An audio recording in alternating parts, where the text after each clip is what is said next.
Hi, I'm Pam, and I'm here to talk about retro video games.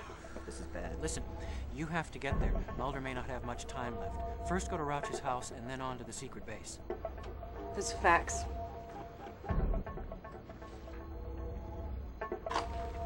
A Canadian border guard was found dead this morning from massive unexplained burns, and Mulder's rental car was observed crossing the Canadian border into Alaska. I don't believe this. Well, that's it then. No doubt about it. You're gonna have to get there ASAP. I just uploaded the GPS data.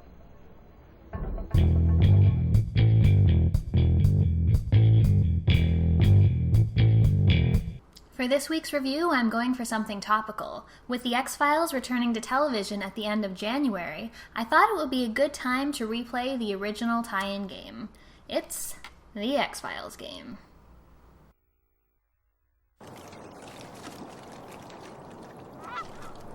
The X-Files game was developed by Hyperbole Studios and released for PC in 1998. The following year, it was released for PlayStation, which is the version I played for this review.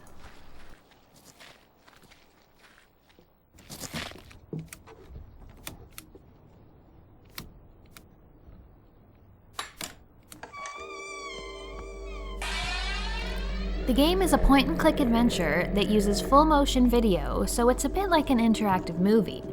In it, you play an FBI agent named Craig Wilmore from Seattle, who has been tasked with investigating the disappearance of Fox Mulder and Dana Scully.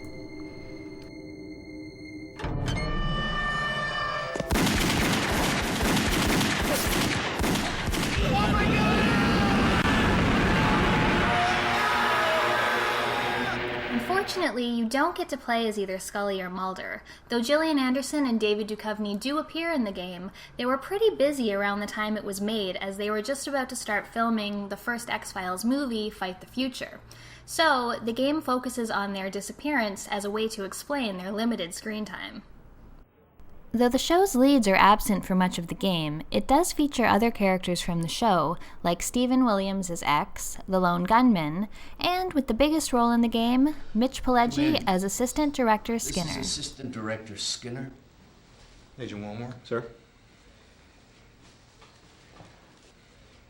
Two of my agents are missing, Fox Mulder and Dana Scully.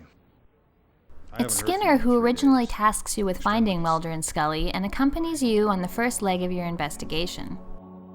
Though finding the missing agents is your main task, the game also delves into the mythology of the X-Files and involves the alien virus Black Oil, which is capable of controlling humans and was first introduced in the show during the third season episode Piper Maru. Where were they last seen? That particular episode was named after Gillian Anderson's daughter, whom she was pregnant with during the second season of the show. That's why she was abducted during the Duane Barry arc and either absent or bedridden for the next few episodes. Yes, I have owned a number of X-Files trivia books in my lifetime. Gameplay-wise, things are a little awkward. I hold to the opinion that consoles are not a great platform for point-and-click adventures, as it's much harder to get around and click things without a mouse. This game is no exception. Generally, you move around on a grid and are able to turn in 4 directions, so it's not the smoothest kind of movement. As you move your cursor around, it will change if you're able to interact with things.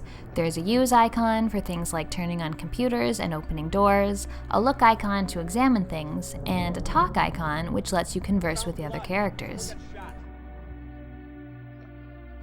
Due to the somewhat pixelated nature of the PS1 version, items you need to collect can be difficult to see, meaning sometimes I had to resort to the dreaded pixel hunting. The investigation part of things is rather good though, as you collect and analyze evidence, search for people and license plates in the FBI database, interrogate possible witnesses, and get to use gadgets like lockpicks and night vision goggles. I have to admit, I'm a little biased toward this game because I just love the X-Files so much. When I first started watching it when I was around, 11 or 12 years old, it was during the second season, and I decided that I wanted to be an FBI agent, despite the fact that I'm Canadian, and my friend and I used to go running around industrial parks searching for hints of conspiracy.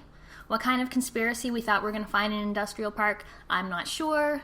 I used to have X-Files posters all over my walls. I used to write the episode names on my jeans. This is getting kind of embarrassing. Why am I telling you this? Though I'm a big fan of FMV, one of the downsides is how much space it takes up.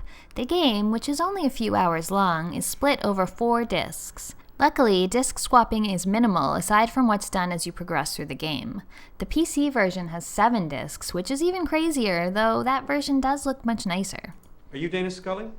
Another possible downside of FMV is bad acting, but I'm happy to say that everyone turns in a pretty solid performance in this game. The main cast does a good job, and Gillian Anderson is awesome as always. I didn't know I was lost. Who are you? I love you, Scully. Of the show's cast, David Duchovny is the only one who kind of seems like he's phoning it in. Jeez, man, do I know you? Cable guy. You alright? No. What's the matter?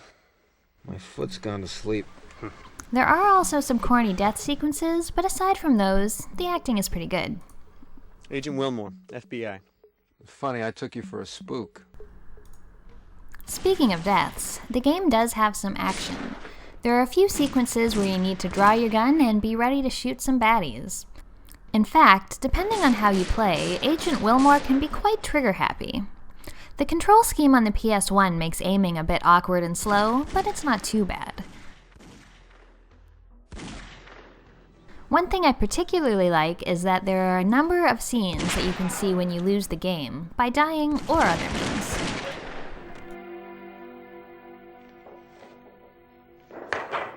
Yeah. It's him.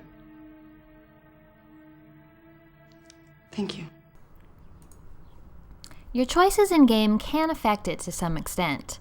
While the main story is pretty much set, some scenes change depending on how you interact with other characters. There are quite a few Easter eggs to find that reference specific X-Files episodes.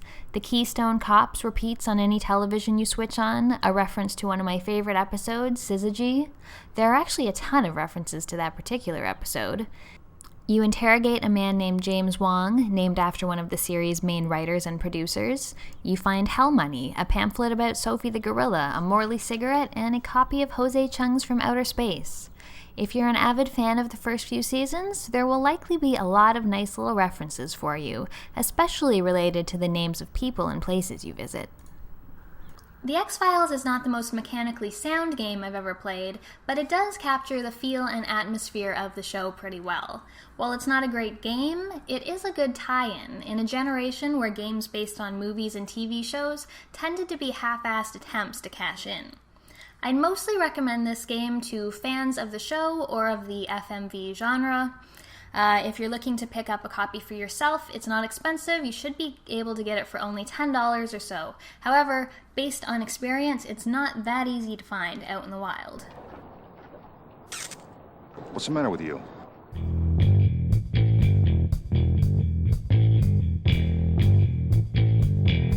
That's it for today. Thanks for watching, and remember, the truth is out there.